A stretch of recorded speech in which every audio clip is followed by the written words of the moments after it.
Mom snickered. No surprise you're still single at T35.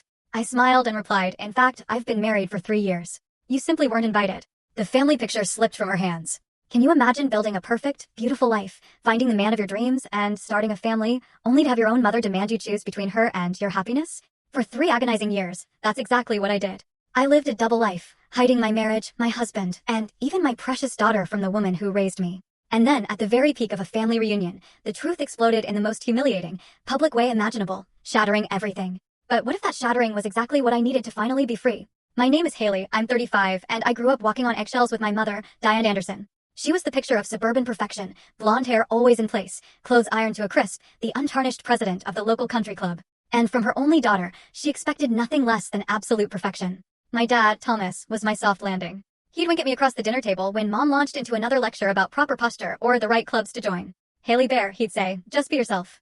That's more than enough. But when I turned 12, he was gone, a sudden heart attack leaving Mom and me alone in our big house, drowning in her expectations. After Dad died, Mom tightened her grip.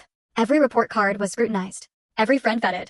Every outfit approved or disapproved with a critical eye. Haley, Harvard doesn't accept B+ students, she'd declare, with that familiar disappointed sigh I'd come to dread. That skirt makes your hips look wide. There was always something to improve, something to fix, something that was just not quite right about me. By high school, I was an expert at anticipating her criticisms. I joined the right clubs, maintained a perfect GPA, and dated boys from good families, boys Mom approved of. David Jenkins, the son of Dad's old business partner, was her absolute favorite. Now there's a boy with a future, she'd say, not so subtly hinting I should consider him seriously.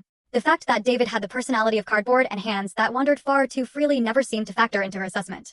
The real problems began when I entered college. Mom had my entire future mapped out, Ivy League, a degree in law or medicine, and married by 25 to someone from our social circle.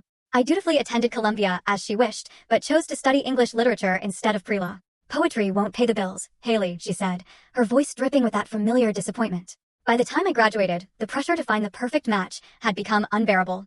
Mom would arrange dinner parties, conveniently inviting the eligible sons of her friends. Margaret's son just made partner at his law firm. She'd whisper, loudly enough for everyone to hear. James just bought a summer house in the Hamptons, isn't that wonderful? Each potential suitor was paraded before me like prize cattle at an auction. And if I dared to date someone of my choosing, Mom found ways to dot full story on the channel.